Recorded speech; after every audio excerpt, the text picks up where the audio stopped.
Hello നമസ്കാരം. എല്ലാവർക്കും സഹകാരി raise പ്ലസിന്റെ daily current first ക്ലാസ്സിലേക്ക് സ്വാഗതം.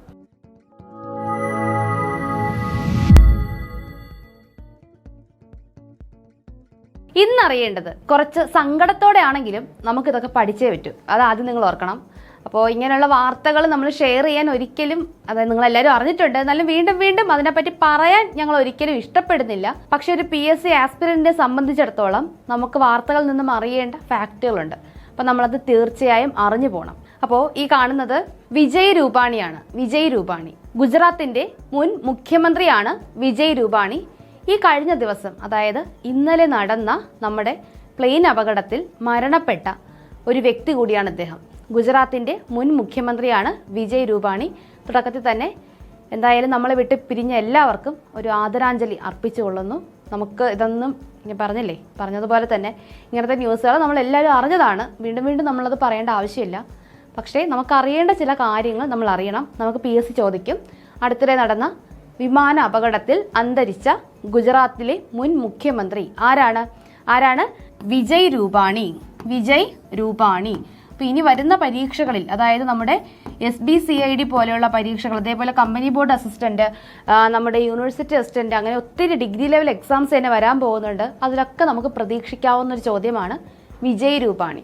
അപ്പോൾ അടുത്തിടെ വിമാന അപകടത്തിൽ അന്തരിച്ച ഗുജറാത്തിന്റെ മുൻ മുഖ്യമന്ത്രിയാണ് വിജയ് രൂപാണി. നമുക്ക് മറ്റ് ചില വിമാന അപകടങ്ങളും ചില ഹെലികോപ്റ്റർ അപകടങ്ങളും കൂടി നോക്കാം. അപ്പോൾ നമ്മൾ ഇതെല്ലാം അറിഞ്ഞിരിക്കണം.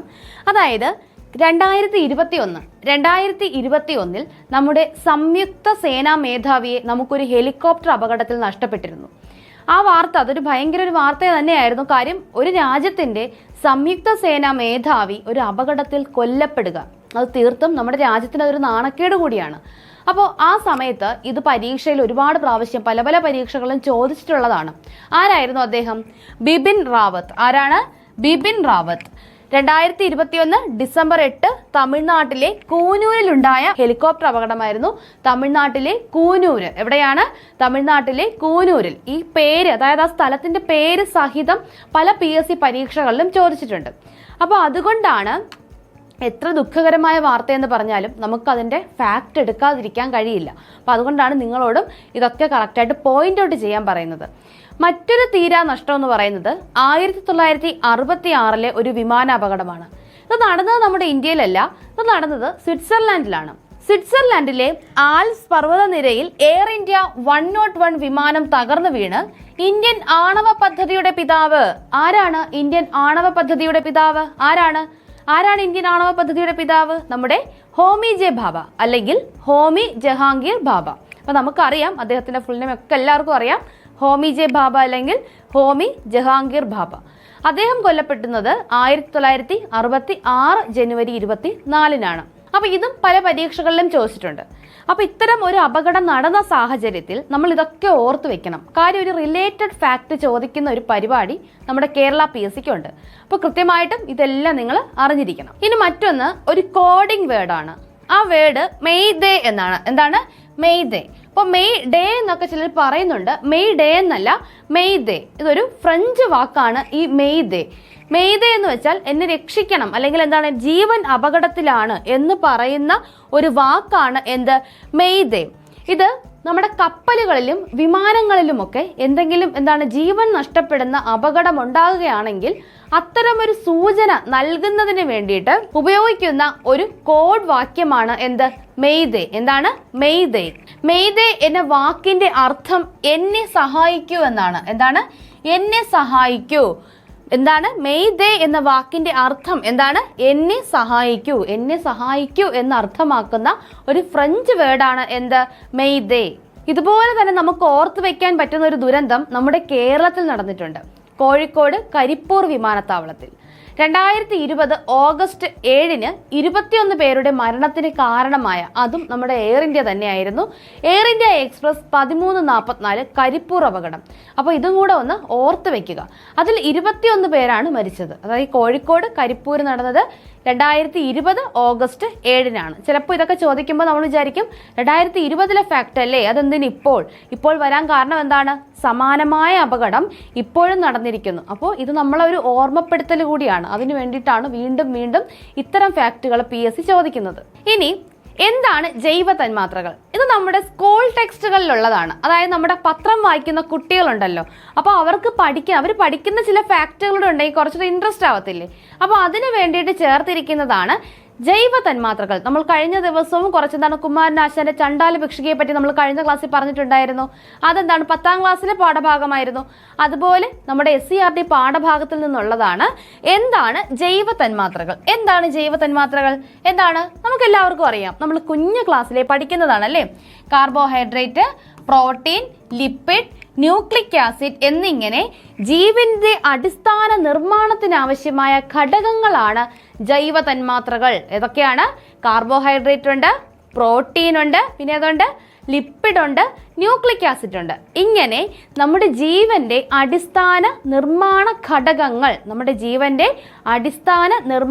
ഘടകങ്ങളെയാണ് ജൈവ തന്മാത്രകൾ എന്ന് പറയുന്നത്.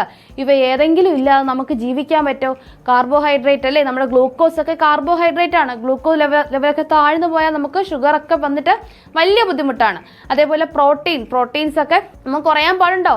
ലിപ്പിഡുകൾ, ന്യൂക്ലിക് ആസിഡുകൾ, ഇതൊക്കെ നമ്മുടെ ജീവന്റെ അടിസ്ഥാന നിർമ്മാണ യൂണിറ്റുകളാണ്. ഇവയെയാണ് നമ്മൾ എന്തെന്ന് പറയുന്നത്? ജൈവ തന്മാത്രകൾ. എന്തെന്ന് പറയുന്നു? ജൈവ തന്മാത്രകൾ. അപ്പൊ നമ്മൾ ഓർക്കും, ജലം ഒരു ജൈവ തന്മാത്രയാണോ? അല്ല. ജലം ഒരു ജൈവ തന്മാത്രയല്ല. വാട്ടർ ഒരു ജൈവ തന്മാത്രയല്ല. കാരണം അടിസ്ഥാന നിർമ്മാണ ഘടകമാണ്. അപ്പോൾ ജലം ഒരു ജൈവ തന്മാത്രയല്ല എന്ന് ഈ ടെക്സ്റ്റിൽ കൊടുത്തിട്ടുണ്ട്. അപ്പൊ അതുകൊണ്ടാണ് ഒന്ന് എടുത്തു പറയുന്നത്, ജീവന്റെ അടിസ്ഥാന നിർമ്മാണ ഘടകമല്ല ജലം എന്ന് പറയുന്നത്. അപ്പോൾ അതെന്തല്ല? ഒരു ജൈവ തന്മാത്ര അല്ല. അപ്പൊ നമുക്ക് ഇനി അവയുടെ ഓരോ എക്സാമ്പിൾസ് ഒന്ന് നോക്കാം. കാർബോഹൈഡ്രേറ്റുകൾ ഊർജ്ജദാതാക്കളാണ്. ചോറ്, ഗോതമ്പ്, ഉരുളക്കിഴങ്ങ്, പഴങ്ങൾ, ഇവയിലെല്ലാം എന്തുണ്ട്? കാർബോഹൈഡ്രേറ്റ് ഉണ്ട്. നമ്മൾ ഈ ഡയറ്റ് ഒക്കെ നോക്കുന്നവര് എന്താണ്, ചോറ് കഴിക്കുമ്പോൾ കാർബോഹൈഡ്രേറ്റ് ആണ്, ഇത്രയും കഴിക്കല്ലേ, നമുക്കത് ഒരുപാട് ആവശ്യമില്ല, നമുക്ക് ഷുഗർ ലെവൽ അപ്പാവും. അപ്പോൾ എന്താണ്? ഗോതമ്പ്, ഉരുളക്കിഴങ്ങ്, ഫ്രൂട്ട്സ് കഴിക്കുന്നവരുടെ ഒരു പ്രത്യേകതയുണ്ട്. ആ ഡയറ്റ് ഞാൻ ഫ്രൂട്ട്സ് മാത്രമേ കഴിച്ചുള്ളൂ. ഫ്രൂട്ട്സിലും എന്തുണ്ട്? കാർബോഹൈഡ്രേറ്റ് ഉണ്ട്. അപ്പോൾ ഇവയിലെല്ലാം നമ്മുടെ കാർബോഹൈഡ്രേറ്റ് അടങ്ങിയിട്ടുണ്ട്. പ്രോട്ടീൻ റിച്ച് ആയിട്ടുള്ള ഫുഡുകളാണ് മാംസം, മത്സ്യം, മുട്ട, പാൽ, പയർവർഗ്ഗങ്ങൾ. അപ്പം നമ്മുടെ പരീക്ഷയ്ക്ക് ഇതൊക്കെ ചോദിക്കാറുണ്ട്. അപ്പോൾ അതുകൊണ്ടാണ് ഇതെല്ലാം പറഞ്ഞു പോകുന്നത്. പ്രോട്ടീനുകൾ ഏതൊക്കെയാണ്?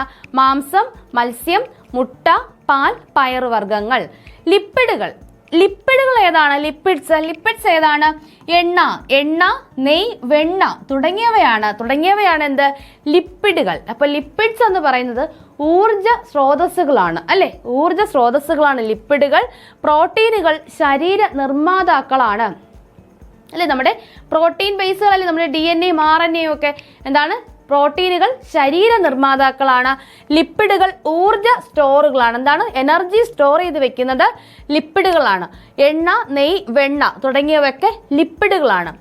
പിന്നെ ന്യൂക്ലിക് ആസിഡ്സ് ഉണ്ട്. അത് ജനിതകവാഹകരാണ്. ന്യൂക്ലിക് ആസിഡ് നമ്മുടെ DNA-യും RNA-യും അതിൻ്റെയൊക്കെ പേര് തന്നെ എന്താണ്? റൈബോ nucleic acid, deoxy nucleic acid എന്നാണ് പേരുകൾ തന്നെ. എന്താണ്?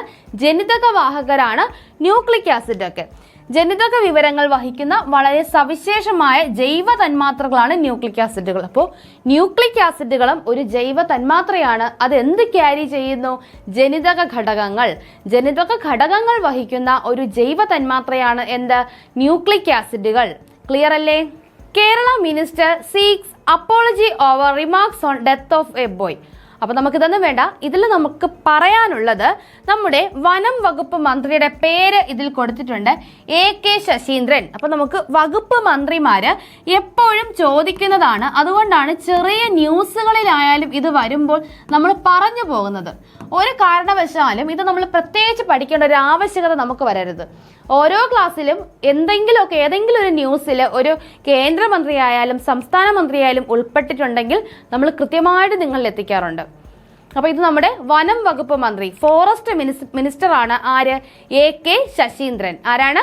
AK ശശീന്ദ്രൻ. പറഞ്ഞ് മനസ്സിൽ ഉറപ്പിച്ചു വെക്കുക. അപ്പൊ മറന്നു പോകരുത്. നമ്മുടെ വനം വകുപ്പ് മന്ത്രി, കേരള സംസ്ഥാന വനം വകുപ്പ് മന്ത്രി ആരാണ്? AK ശശീന്ദ്രൻ. ആരാണ്? AK Saseendran. Swift bags rifle 3 position bronze for second medal of the season. അപ്പൊ നമ്മളിപ്പോൾ ഷൂട്ടിങ്ങിൽ കുറച്ച് മുന്നേറി നിൽക്കുകയാണ്. നമ്മുടെ മനു ബക്കറുടെ ആ ഒരു തുടക്കം, ഒളിമ്പിക്സ് മെഡൽ എന്ന തുടക്കം കൊള്ളാം. അത് കഴിഞ്ഞിട്ട് കുറച്ചധികം ചാമ്പ്യൻഷിപ്പും അതുമായി ബന്ധപ്പെട്ട കുറച്ച് മത്സരങ്ങളും ഒക്കെ നമ്മുടെ ഇന്ത്യ വിജയിച്ചിട്ടുണ്ട്. അപ്പോൾ ഇവിടെ മറ്റൊരു മെഡലാണ് നമുക്ക് കിട്ടിയിരിക്കുന്നത്, ബ്രോൺസ് ആണ്. എന്തായിരുന്നു? World record holder and Asian Games gold medallist. അപ്പോൾ ഏഷ്യൻ ഗെയിംസിൽ ഗോൾഡ് മെഡൽ വാങ്ങിയ വ്യക്തിയാണ് സിഫ്റ്റ് കൗർ സംറ. ആരാണ്? Sift Kaur Samra bag the bronze medal in the 50 metre rifle 3 position event in the shooting World Cup in Munich. അപ്പോൾ ജർമ്മനിയിലെ മ്യൂണിച്ചില് ഷൂട്ടിംഗ് വേൾഡ് കപ്പ് നടപ്പുണ്ട്. Shooting World Cup. ഇതില് ഏഷ്യൻ ഗെയിംസിൽ ഷൂട്ടിംഗിൽ ഗോൾഡ് മെഡൽ നേടിയ ആരാണ്? സ്വിഫ്റ്റ്, നമ്മുടെ സ്വിഫ്റ്റ് കാർ എന്നൊക്കെ പറയൂലേ, അതേപോലെ നമ്മുടെ സിഫ്റ്റ് കൗർ സംറ. ആരാണ്? സിഫ്റ്റ് കൗർ സംറയാണ് ബ്രോൺസ് മെഡൽ നേടിയിരിക്കുന്നത്. ഏതിലാണ്? ജർമ്മനിയിലെ മ്യൂണിച്ചിൽ നടക്കുന്ന വേൾഡ് ഷൂട്ടിംഗ് കോമ്പറ്റീഷനിലാണ് സിഫ്റ്റ് കൗർ സംറ വെങ്കല മെഡൽ നേടിയിരിക്കുന്നത്. അപ്പോൾ ഒരു പോയിന്റ് കൂടെ ഇതിലുണ്ട്. ഏഷ്യൻ ഗെയിംസിൽ ഷൂട്ടിംഗിൽ ഗോൾഡ് മെഡൽ നേടിയ വ്യക്തി കൂടിയാണ്, ഒരു വേൾഡ് റെക്കോർഡ് ഹോൾഡർ കൂടിയാണ്. ആര്? Sift Kaur Samra. Wimbledon's prize money set for boost. അതായത് നമ്മുടെ വിംബിൾഡൺ ഒക്കെ ഇനി വരാനിരിക്കുന്നതേ ഉള്ളൂ. ഫ്രഞ്ച് ഓപ്പൺ ആണ് ഇപ്പൊ കഴിഞ്ഞത്. അപ്പൊ വിംബിൾഡണില് അതിന്റെ പ്രൈസ് മണി വർദ്ധിപ്പിച്ചിട്ടുണ്ട്. എത്രയാണെന്നൊന്നും നമുക്ക് അറിയേണ്ടതില്ല. പക്ഷെ ഒന്ന് ഓർക്കുക, ഗ്രാൻഡ് സ്ലമുകളിൽ 4 ഗ്രാൻഡ് സ്ലമുകളുണ്ട്. നമുക്കറിയാം, Australian open, French open, US open, Wimbledon. ഈ 4 ഗ്രാൻഡ് സ്ലമുകളിൽ ഏറ്റവും വലിയ പ്രൈസ് മണി നിലവിലുള്ളത് വിംബിൾഡണിനാണ്. ഏറ്റവും വലിയ പ്രൈസ് മണി ആർക്കാണുള്ളത്? വിംബിൾഡൺ. ഏത് ഗ്രാൻഡ് സ്ലം ആണ്? വിംബിൾഡണിനാണ് ഏറ്റവും വലിയ പ്രൈസ് മണി ഉള്ളത്. ഇപ്പൊ അവരൊന്ന് കൂട്ടിയപ്പോൾ അവരാണ് 1-ാം സ്ഥാനത്ത് നിൽക്കുന്നത് ഇപ്പോൾ. അപ്പൊ നമുക്കിനി കുറച്ചധികം ആനുകാലിക വാർത്തകൾ അറിഞ്ഞാലോ? അടുത്തിടെ അന്തരിച്ച ഇന്ത്യൻ ഷൂട്ടിംഗ് ടീം മുഖ്യ പരിശീലകനായിരുന്ന വ്യക്തി. അപ്പൊ ഷൂട്ടിങ്ങിൽ ഇന്ത്യൻ ടീം മുന്നേറിക്കൊണ്ടിരിക്കുകയാണ്. അപ്പൊ ഈ അവസരത്തിൽ നമ്മൾ മറക്കാതിരിക്കുക, അടുത്തിടെ അന്തരിച്ച ഇന്ത്യൻ ഷൂട്ടിംഗ് ടീം മുഖ്യ പരിശീലകനായിരുന്ന വ്യക്തിയാണ് ആര്? സണ്ണി തോമസ്. ആരാണ്? സണ്ണി തോമസ് ഷൂട്ടിങ്ങുമായി ബന്ധപ്പെട്ട വ്യക്തിയാണ്. അടുത്തിടെ അന്തരിച്ച വ്യക്തിയാണ്. ഇന്ത്യൻ ഷൂട്ടിംഗ് ടീമിന്റെ മുഖ്യ പരിശീലകനായിരുന്നു. ആര്? സണ്ണി തോമസ്. അദ്ദേഹത്തിന് 2001 ദ്രോണാചാര്യ പുരസ്കാരം ലഭിച്ചു. ഇതേ വരുന്നു നമ്മുടെ സ്റ്റേറ്റ്മെന്റ് ലെവൽ ക്വസ്റ്റ്യന്റെ ഫാക്ട്. ഏത് വർഷമാണ്? 2001. പത്രങ്ങളിലൊക്കെ 2002 എന്ന് എഴുതി വരുന്നത് കണ്ടിട്ടുണ്ട്. പക്ഷെ 2002 അല്ല, 2001 തന്നെയാണ് കറക്റ്റ് ആയിട്ടുള്ള ഉത്തരം. അപ്പോൾ 2001 ദ്രോണാചാര്യ പുരസ്കാരം ലഭിച്ച വ്യക്തി കൂടിയാണ് ആര്? സണ്ണി തോമസ്. ഡിജിറ്റൽ പേയ്മെന്റ് സേവനങ്ങൾ അവതരിപ്പിച്ച ഇന്ത്യയിലെ ആദ്യ റെയിൽവേ സ്റ്റേഷൻ ഏതാണ്? Kacheguda. Kacheguda railway station, Telangana. Digital payment സേവനങ്ങൾ അവതരിപ്പിച്ച ഇന്ത്യയിലെ ആദ്യ റെയിൽവേ സ്റ്റേഷനാണ് കാച്ചെഗുഡ റെയിൽവേ സ്റ്റേഷൻ, തെലങ്കാന. അപ്പോൾ എല്ലാം ഡിജിറ്റൽ ആയിക്കൊണ്ടിരിക്കുകയാണ്. അപ്പോൾ ഇനി കാച്ചെഗുഡ റെയിൽവേ സ്റ്റേഷന്റെ ഉപഭോക്താക്കൾക്ക്, അവിടെ നിന്ന് സേവനങ്ങൾ ലഭ്യമാകുന്നവർക്ക് എല്ലാം ഡിജിറ്റലായി കിട്ടും. ഡിജിറ്റൽ പേയ്മെന്റ് ഡിജിറ്റൽ ആക്കിയിരിക്കുകയാണ് കാച്ചെഗുഡ റെയിൽവേ സ്റ്റേഷൻ, തെലങ്കാന. സ്ത്രീകളെ ശാക്തീകരിക്കുന്നതിനും വരുമാന അവസരങ്ങളിലൂടെയുള്ള മുന്നേറ്റത്തിനും ഗിഗ് അധിഷ്ഠിത പ്ലാറ്റ്ഫോമായ സീത ആപ്പ് പുറത്തിറക്കിയ സംസ്ഥാനവും തെലങ്കാനയാണ്. സ്ത്രീകളെ ശാക്തീകരിക്കുന്നതിനും വരുമാന അവസരങ്ങളിലൂടെയുള്ള മുന്നേറ്റത്തിനും ഗിഗ് അധിഷ്ഠിത പ്ലാറ്റ്ഫോമായ സീത ആപ്പ് പുറത്തിറക്കിയ സംസ്ഥാനമാണ് തെലങ്കാന. അപ്പൊ നമുക്കൊന്ന് റിവിഷൻ ചെയ്യാം. അപ്പൊ റിവിഷൻ മസ്റ്റായിട്ട് നമുക്ക് ഒഴിവാക്കാൻ പറ്റാത്ത ഒന്നാണ്. ഒന്ന് റിവിഷൻ ചെയ്ത് നോക്കാം. ഫിഡെ റാങ്കിങ്ങിൽ 1-ാം സ്ഥാനം തുടരുന്ന താരം ആരാണ്? ഫിഡെ റാങ്കിങ്ങിൽ 1-ാം സ്ഥാനം എപ്പോഴും നമ്മൾ പഠിച്ചു തുടങ്ങിയപ്പോഴേ ആരാണ്? Magnus Carlsen. മാഗ്നസ് കാൾസൺ ആണ് ഫിഡെ റാങ്കിങ്ങിൽ 1-ാം സ്ഥാനം നിലനിർത്തിയ താരം. നമ്മുടെ ഇന്ത്യയുടെ അർജുൻ എരിഗാസിക്ക് 3-ാം സ്ഥാനമാണ്. 3-ാം സ്ഥാനമാണ്.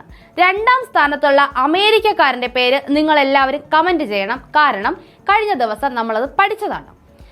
ജൂൺ 7 ലോക ഭക്ഷ്യ സുരക്ഷാ ദിനം. ഈ വർഷത്തെ പ്രമേയമാണ് food safety science in action. Food safety science in action എന്നതാണ് 2025 ലോക ഭക്ഷ്യസുരക്ഷാ ദിന പ്രമേയം. ലോക ഭക്ഷ്യസുരക്ഷാ ദിന പ്രമേയം 2025 ജൂൺ 7 ഡേറ്റ് മറക്കരുത്. Food safety science in action. UEFA nations league കിരീടം നേടിയ രാജ്യം ഏതാണ്? പോർച്ചുഗീസ് ആണ്. UEFA nations league, champions league ഒന്നും ആരും എഴുതി വെക്കരുത്, നേഷൻസ് ലീഗാണ്. അപ്പൊ നേഷൻ വരുമ്പോഴാണ് രാജ്യങ്ങളുടെ പേര് പറയുന്നത്. ചാമ്പ്യൻസ് ലീഗ് എന്ന് പറയുമ്പോൾ ക്ലബ്ബുകളുടെ പേരാണ് അവിടെ വരുന്നത്. എന്നിരുന്നാലും ഓപ്ഷൻസിൽ 2 ക്ലബിന്റെ പേരും 2 രാജ്യത്തിന്റെ പേരും ഇട്ട് നമുക്ക് വേണമെങ്കിൽ തരാം. അപ്പോൾ അതുകൊണ്ട് കൃത്യമായി പഠിക്കുക. യുവേഫ നാഷൻസ് ലീഗ് കിരീടം നേടിയ രാജ്യം പോർച്ചുഗീസ് ആണ്. 2025 ലോക പരിസ്ഥിതി ദിനത്തോടനുബന്ധിച്ച് വന്ദേ ഗംഗ ജലസംരക്ഷണ ക്യാമ്പയിൻ ആരംഭിച്ച സംസ്ഥാനമാണ് ഏത്? രാജസ്ഥാൻ. നമ്മൾ പഠിച്ചതാണ് വന്ദേ ഗംഗ ജലസംരക്ഷണ ക്യാമ്പയിൻ. ജലസംരക്ഷണ ക്യാമ്പയിൻ ആണ്, ഗംഗാ നദി സംരക്ഷണമല്ല. വന്ദേ ഗംഗ എന്ന് പറയുന്നത് ഒരു ജലസംരക്ഷണ ക്യാമ്പയിൻ ആണ്. രാജസ്ഥാൻ നമുക്കറിയാം ജലദൗർലഭ്യം നേരിടുന്ന ഒരു സംസ്ഥാനമാണ്. അപ്പോൾ രാജസ്ഥാനാണ് 2025 ലോക പരിസ്ഥിതി ദിനത്തോടനുബന്ധിച്ച് വന്ദേ ഗംഗ ജലസംരക്ഷണ ക്യാമ്പയിൻ ആരംഭിച്ച സംസ്ഥാനം. ഫോർമുല 1 മൊണോക്കോ ഗ്രാൻഡ് പ്രിയിൽ ചാമ്പ്യനായത് ലാൻഡോ നോറിസ്. ആരാണ്? ലാൻഡോ നോറിസ് ആണ് ഫോർമുല 1 മൊണോക്കോ ഗ്രാൻഡ് പ്രിയിൽ ചാമ്പ്യനായത്. ഇനി നമുക്ക് കുറച്ച് റിലേറ്റഡ് ക്വസ്റ്റ്യൻസ് നോക്കാം. ഒന്നാമത്തെ ചോദ്യം, വിജയ് രൂപാണി ഏത് സംസ്ഥാനത്തിന്റെ മുൻ മുഖ്യമന്ത്രിയായിരുന്നു? ഏതാണ്? മഹാരാഷ്ട്ര, ഗുജറാത്ത്, ഉത്തർപ്രദേശ്, രാജസ്ഥാൻ. നമുക്ക് എല്ലാവർക്കും അറിയാം, ദുഃഖകരമായ വാർത്തയാണ്. എല്ലാവരും ഒന്ന് ഉത്തരം കമന്റ് ചെയ്തേ. ഏതായിരുന്നു? മഹാരാഷ്ട്രയാണോ, ഗുജറാത്ത് ആണോ, ഉത്തർപ്രദേശ് ആണോ, രാജസ്ഥാൻ ആണോ? ഏതാണ് ഉത്തരം? ഏതാണ്? ഗുജറാത്ത് ആണ്. ഗുജറാത്തിന്റെ മുൻ മുഖ്യമന്ത്രിയായിരുന്നു വിജയ് രൂപാണി. സർദാർ വല്ലഭായ് പട്ടേൽ ഇന്റർനാഷണൽ എയർപോർട്ട് സ്ഥിതി ചെയ്യുന്ന സംസ്ഥാനം ഏത്? ഏതാണ്? ഗുജറാത്ത്, മഹാരാഷ്ട്ര, രാജസ്ഥാൻ, കേരളം. എവിടെയാണ് നമ്മുടെ സർദാർ വല്ലഭായ് പട്ടേൽ ഇന്റർനാഷണൽ എയർപോർട്ട് സ്ഥിതി ചെയ്യുന്നത്? എവിടെയാണ്? ഗുജറാത്തിലാണ്. ഇവിടെയാണ് കഴിഞ്ഞ ദിവസം ആ അപകടം ഉണ്ടായത്. ഇവിടെ നിന്ന് പോയ വിമാനമായിരുന്നു കേട്ടോ. അപ്പോൾ അതുകൊണ്ടൊന്ന് ഓർത്ത് വെക്കുക, നമ്മുടെ പട്ടേൽ ഇന്റർനാഷണൽ എയർപോർട്ട് സ്ഥിതി ചെയ്യുന്നത് ഗുജറാത്തിലാണ്. Among the 4 grand slams which one have the highest prize money? അപ്പോൾ 4 ഗ്രാൻഡ് സ്ലമുകളിൽ ഹയസ്റ്റ് പ്രൈസ് മണി ഏത് ഗ്രാൻഡ് സ്ലമിനാണ്? Option A Australian Open, B US Open, C Wimbledon, D French Open. ഏതാണ്? നമ്മളിപ്പോൾ പഠിച്ചതേ ഉള്ളൂ പ്രൈസ് മണി ഏറ്റവും കൂടുതൽ ഏതാണെന്ന്. എല്ലാവരും കമന്റ് ചെയ്തേ.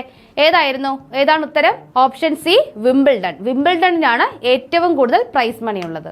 അപ്പോൾ ഇത്രയുമാണ് നമ്മുടെ ഇന്നത്തെ ക്ലാസ്. അപ്പോൾ അടുത്ത ക്ലാസ്സിലൂടെ നമുക്ക് അടുത്ത ദിവസത്തെ കറണ്ട് അഫയേഴ്സ് ഫാക്റ്റുമായി വീണ്ടും കാണാം. താങ്ക്